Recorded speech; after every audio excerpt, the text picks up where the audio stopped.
어, 말씀의 제목은 하나님을 기쁘시게 하며 살자. 여러분, 하나님을 기쁘시게 하면서 살고 계십니까? 오늘 굉장히 중대한 말씀인데요. 우리들은 잠깐 단 한 번의 인생들을 살고 있습니다. 그러면은 한 번 사는 이 귀한 인생을 보다 의미 있고 보람 있게 정말 삶다운 삶을 살아야 되지 않겠어요? 그 삶은 한마디로 얘기하면은 우리가 하나님을 기쁘게 하면서 살다 보면은 우주 만물을 지으시고 전지전능한 하나님인데 우리가 그의 능력 가운데에서 지음을 받아서 이렇게 살고 있는데 그 하나님을 기억하면서 기쁘게 하면서 살다 보면은 하나님이 기쁘시면 무언들 안 이루어질 수 있는 게 세상에 어디 있습니까? 여러분, 인간 삶이 어디서 시작됐는지 아세요? 에덴 동산에서 시작이 됐죠. 에덴이라고 하는 의미가 뭔지 아세요? 에덴은 기쁨이라고 하는 말이에요. 뜻 자체가. 그러니까 인류의 시작이 기쁨의 동산에서 시작이 된 겁니다. 왜냐하면 하나님은 우리들을 기쁘게 살기를 원하기 때문에 기쁨의 동산을 지어 놓으시고 그 가운데 아담과 하와를 넣으시고 그러면서 계속 기쁨으로 살면서 하나님을 기쁘게 하라고 명령하신 것이 바로 하나님의 계획이었습니다. 여러분, 한번 내가 오늘날 하나님을 정말 기쁘게 하면서 살고 있는가 하는 것을 생각해 보세요. 예습니까, 노입니까? 내 삶이, 내 발걸음이 하나님을 기쁘게 하면서 살고 계신 겁니까?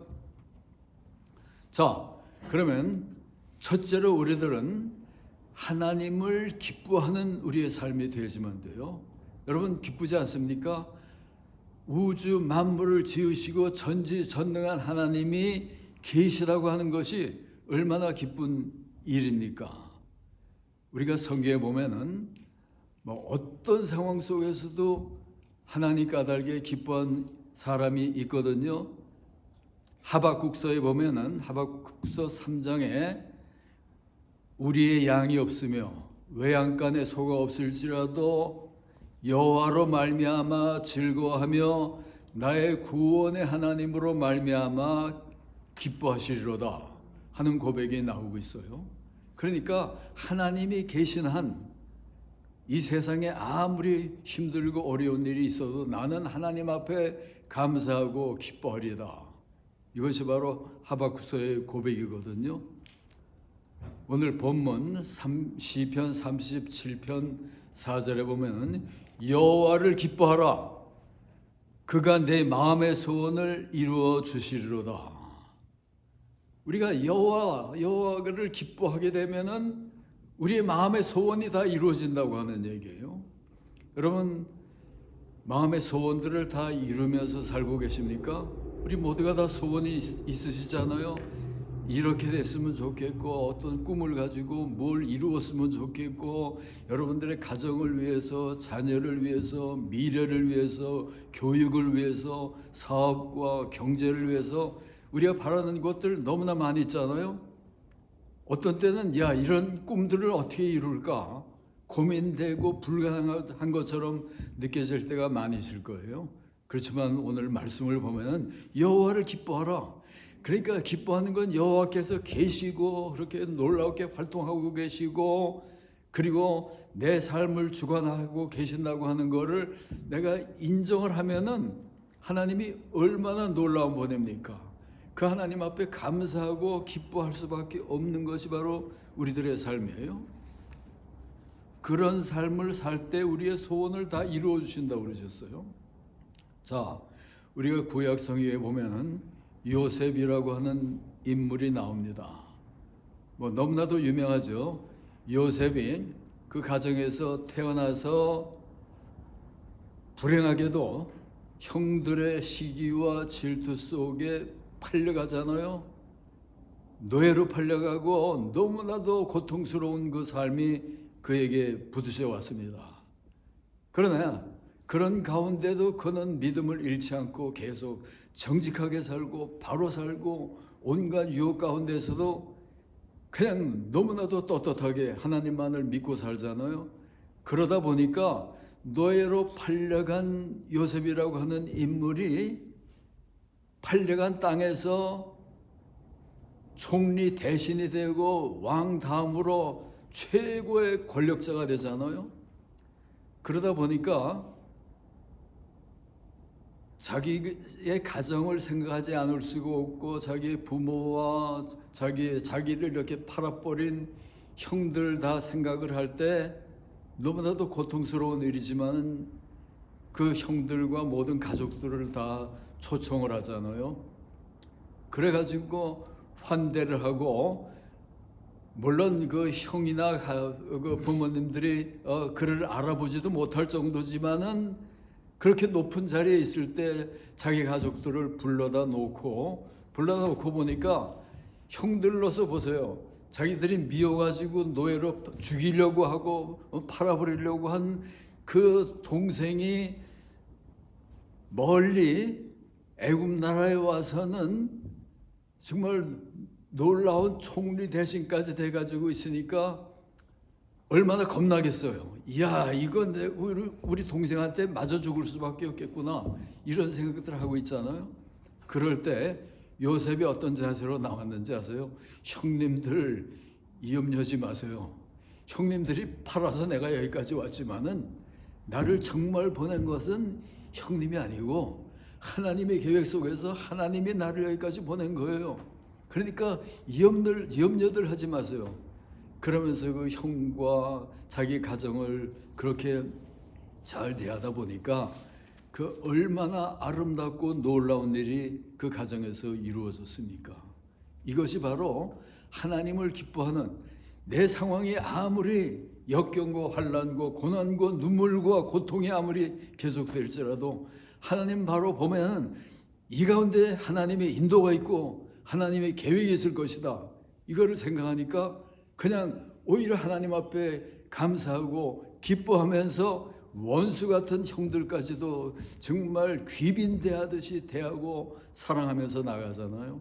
그러다 보니까 요셉 같은 역사 속의 최대의 관용과 사랑과 그러면서 승리하는 놀라운 인물이 되잖아요. 이것이 바로 우리 성도의 삶이에요. 여러분들이 이민 오셔서 지금 멀리 조국을 떠나서 이 호주 땅을 우리가 살고 있는데 마치 노예로 팔려간 요셉처럼 우리도 이곳에서 다른 종류의 여러 가지 시련과 역경과 고뇌가 있는 우리들의 삶이잖아요. 이럴 때 우리가 해야 될 일이 바로 요셉처럼 모두를 품고 모두를 용서하고 그러면서 하나님만을 바라보면서 사는 것이 바로 우리들의 삶입니다. 그러면서 그런 마음으로 예배를 드리는 거예요. 그런 예배가 하나님 앞에 상달이 되고 하나님이 기쁨을 얻으실 때는 우리들은 하나님이 전지전능한 능력으로 하실 수 없는 일이 세상에 어디 있습니까? 제가 항상 간증을 하지만은 제가 한국을 떠날 때 한국은 너무나도 가난했어요. 60년대 말 70년대 그때 미국의 꿈을 가지고 있었고 기도를 하다 보니까 모든 길들을 하나님이 열어주시는 거예요. 지금부터 50여 년 전이니까 그때 한국은 너무나도 가난하고 힘든 때였잖아요. 그렇지만 제가 그런 생각을 가질 수 있었던 것은 그런 가운데도 하나님 안에서 꿈을 가지니까 공부하게 되고 미국을 가려면 영어도 해야지만 되고 그러면서 끊임없이 하나님 앞에 기도하고 하나님만을 바라보고 살다 보니까 하나님이 그 불가능한 땅에서 미국을 보내주시고 미국 가서도 얼마나 정말 기적적인 일을 체험했는지 몰라요. 그러니까 그 정도로 우리가 어떤 상황에서라도 하나님을 기억하면서 하나님을 기쁘게 하면서 살다 보면은 하나님이 우리에게 해줄 수 있는 일은 무한대요 끝이 없는 것이 하나님의 은혜이고 하나님의 축복입니다.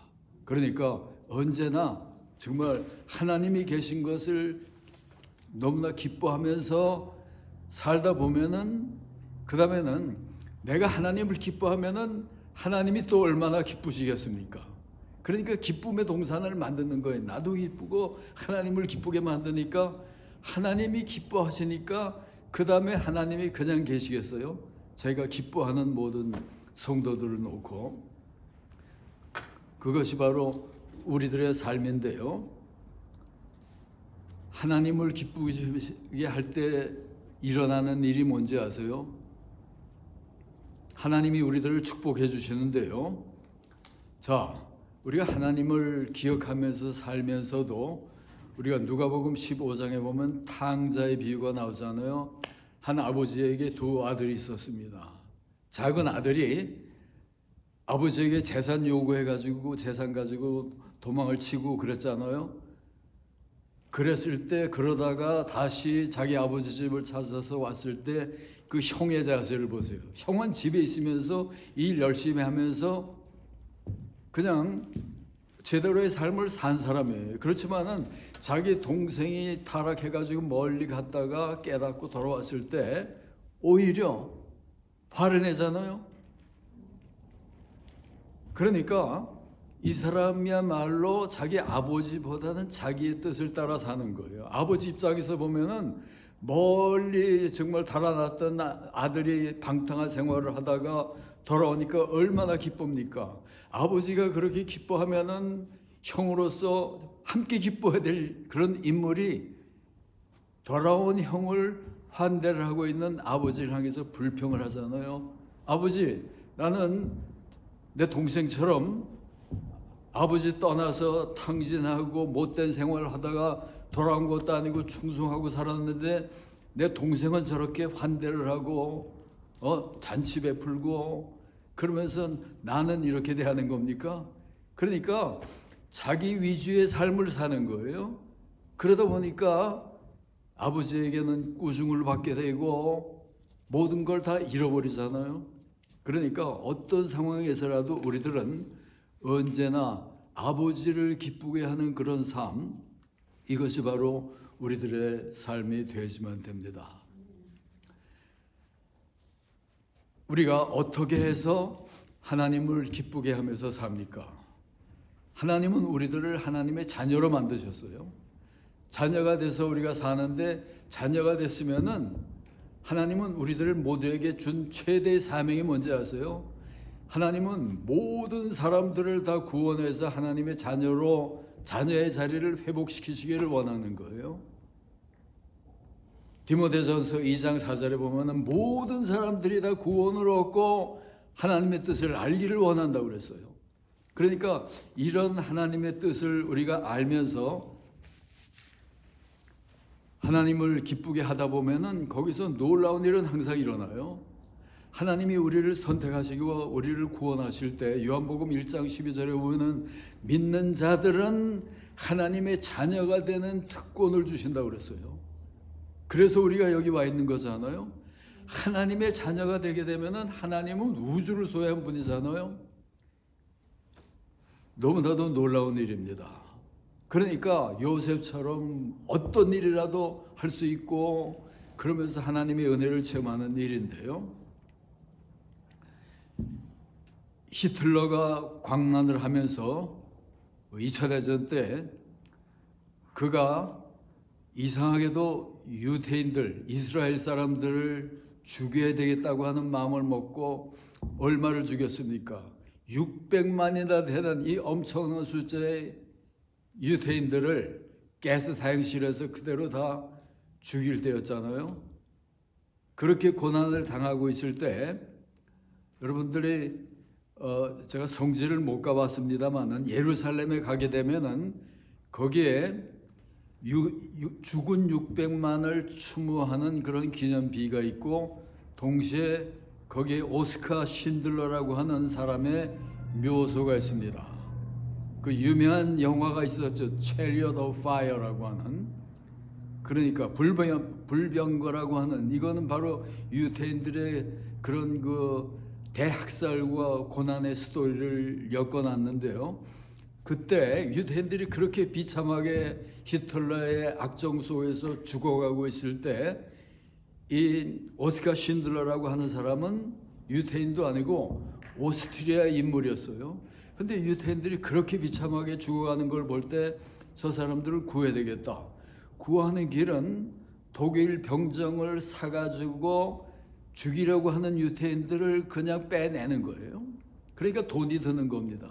그러면서 자기가 있는 재산 총동원을 해가지고 그 돈 들여서 유태인들을 구하는데 그가 몇 명을 구했는지 아세요? 1200명이나 되는 수많은 가에스 사형실에서 사라져야 될 사람들을 그가 자기 돈 들여가면서 구한 거예요. 그러니까 유태인들이 얼마나 그를 감사하고 보답을 하려고 노력하겠습니까? 그러면서 그를 기념해서 유태인들이 이 신들러에게 반지를 하나 선물을 했습니다. 근데 그 반지에 무슨 말이 새겨져 있냐면은 탈무드, 유태인들의 경전이잖아요. 탈무드라고 하는 건 탈무드에 나온 말을 그대로 하는데 한 사람의 목숨을 구한 사람은 전 세계를 구한 것이다. 놀라운 얘기잖아요. 맞는 얘기잖아요. 사람을 구하려고 하는 이런 마음을 가지고 사는 거. 그러니까 히틀러 때 일어났던 일은 오늘날 북한에서 우리 북한 주민들이 탈출하려고 하는데 우리가 보도를 보면은 거기에 돈을 들여서 탈출시킨다고 그러잖아요. 여러 해 전에 북한 사람 하나를 사서 탈출시키는데 몇백 불 든다고 그랬어요. 몇백 불 들인 미국 달러로. 그러다가 그것이 좀 올라가면서 몇천 불이 되고 한 명 구해냈는데 뭐 10,000불이다. 그러니까 북한에 억압당하고 있는 죽어가는 그런 사람들을 구하는 데에도 돈 들이면 구할 수가 있었거든요. 그러니까 히틀러 때에도 그런 일이 가능했던 거예요. 그때 신들러가 어떤 고백을 했는지 아세요? 내가 타고 있는 저 자동차까지 정리했으면 몇 명을 구할 수가 있었을 텐데. 그리고 내가 가지고 있는 이 금 넥타이 핀 이것마저도 팔아서 구했으면 몇 사람을 더 구할 수 있었을 텐데. 그러니까 얼마나 정말 그 사람들을 사랑하면서 자기를 완전히 들여가면서 구하고자 하는 그런 마음으로 살았잖아요. 얼마나 하나님을 기쁘게 하는 일입니까? 우리들은 하나님을 기뻐하고 또 하나님을 기쁘게 만드는 그런 일을 하면서 살아야지만 돼요. 그런 일을 한 유명한 구약 성경의 인물 하나를 든다면 아브라함이잖아요. 아브라함을 우리가 믿음의 조상이라고 부릅니다. 그의 믿음 본받을 만한 믿음인데 그가 하나님의 부름을 받고 믿음으로 걸어가고 있을 때 하루는 그가 100살이나 돼서 얻은 이삭이라고 하는 자기 생명보다 귀한 아들이 있었잖아요. 그랬을 때 하루는 하나님께서 그에게 명령하잖아요. 야, 네 아들 걔를 나한테 제물로 바쳐. 이게 있을 수가 있는 일입니까? 여러분들에게 가장 귀한 것을, 여러분들이 자녀가 있으면 자녀 중에 가장 사랑하는 자녀를 하나님이 제물로 바쳐. 이건 있을 수가 없는 일이에요. 그런데도 아브라함은 어떤 믿음을 가졌냐면은 하나님이 명령하시니까 이거는 지켜야 돼. 그래서 모리아산으로 다 제단을 마련하고 거기에서 아들을 묶어가지고 제사를 드리려고 하잖아요. 그랬을 때 하나님이 명령 따라서 칼 들어서 아들 잡아서 그냥 제물로 드리려고 할 때 위에서 스탑 하잖아요. 그러면서 야, 내가 정말 그렇게까지 하나님의 명령을 순종하고 가장 귀한 아들까지라도 바치려고 하는 내 마음, 내 믿음을 알겠다. 그러면서 아들 대신에 다른 양을 베풀어 주시잖아요. 그래서 그걸로 제사를 드리고 그러면서 아들을 구하는 놀라운 일이 일어나잖아요. 그러니까 이게 바로 믿음인 거예요. 우리가 믿음으로 살다 보면은 우리의 삶 속에 너무나도 고통스럽게 여겨지고 이건 도저히 할 수 없는 일처럼 여겨지는 일들 부딪혀오지만은 그런 가운데도 하나님이 전지전능하신 분이, 사랑이 무한하신 분이, 나를 구하신 분이 이걸 원하실 때는 절대 순종이다. 그러면서 순종을 하면서 나아가다 보니까 아브라함이 믿음의 조상이 되고, 여러분 오늘 아브라함을 기억하는 사람이 얼마나 많은지 아세요? 유대인들 모두가 다 아브라함 우리의 믿음의 조상 그러잖아요. 그런가 하면은 회교도, 지금 회교도가 매독이 됩니까? 세상을 덮어가는 이 사람들이 아브라함 하게 되면 우리의 조상, 우리의 아버지 그러잖아요. 뿐만 아니라 우리 크리스천들이 아브라함 얘기하면은 우리 믿음의 조상, 전 세계를 믿음으로 덮어가는 것이 바로 아브라함이잖아요. 이런 놀라운 역사를 일으킨 것이 바로 아브라함의 믿음이거든요. 이것을 우리가 본받아야지만 돼요. 그런 믿음을 가지고 나가다 보면은 이 세상에 그것 이상도 바랄 것이 없는 것이 바로 우리의 삶입니다. 우리들은 하나님을 믿으면서 이런 놀라운 일을 행하시는 하나님이니까 항상 기뻐할 수밖에 없어요. 우리가 많이 부르는 찬송들을 보세요. 우리 서로 받은 그 기쁨은 알 사람이 없도다. 얼마나 놀라운 기쁨을 노래하는 찬양들이잖아요. 내가 매일 기쁘게 순례의 길 행함은 기쁨으로 걸어가는 것이 우리 성도의 삶이에요. 그만큼 하나님이 계신 것을 알고 믿음의 최대의 고백이고 표현이잖아요. 기뻐한다고 하는 것은. 여러분 지금 예배를 드리면서도 여러분들의 얼굴이 기쁨으로 정말 충만해 있어야지만 돼요. 얼굴이 그냥, 이게 바로 바른 예배이고, 그런 예배를 드리다 보면은 하나님이 기뻐하시는 거예요. 야, 나를 이렇게 기뻐하는 너희 내 자녀들이구나. 여러분들의 아들이나 딸이 엄마 아빠를 기뻐가지고 어쩔 줄 모르면 걔가 얼마나 귀엽습니까? 이것과 마찬가지로 되는 거예요. 여러분들이 인생에 꿈이 있을 거고 뭐 이루고자 하는 어떤 목표들이 있을 겁니다. 그거 뭐 여러 가지 계획들 많이 있지만 그거보다도 근본적으로 중요한 것은 내가 하나님을 기뻐하면서 하나님을 기쁘게 하는 삶을 내가 살고자 하는 그런 마음을 가지게 되면은 그것 이상 더 바랄 것이 없습니다. 모든 것을 다 이룰 수가 있어요. 하나님을 믿는 사람들에게는 하나님을 믿는 자, 그 뜻대로 부르심을 입은 자들에게는 모든 것이 합력하여 선을 이룬다고 그랬어요. 그러니까 역경, 시련, 환난, 실패, 질병 뭐 따질 것도 없어요. 우리가 하나님을 믿으면서 나가다 보면은 그것을 기본으로 해서 오히려 우리에게 아름다운 일을, 풍요한 일을 일으켜 주시는 것이 하나님께서 하시는 일입니다. 일본의 사업가 가운데서 유명한 인물 하나가 있는데 미타니 야스토라고 하는 인물이에요. 그가 가네보라고 하는 일본의 제약회사의 회장이 됐는데 그의 이야기를 보면은 그가 젊었을 때 그 회사의 말단 사원으로 들어갔어요. 근데 이 사람은 성실한 사람이거든요. 그리고 그 아내가 전도를 받아서 믿음 생활을 하기 시작하니까 전적으로 믿음으로 사는 거예요.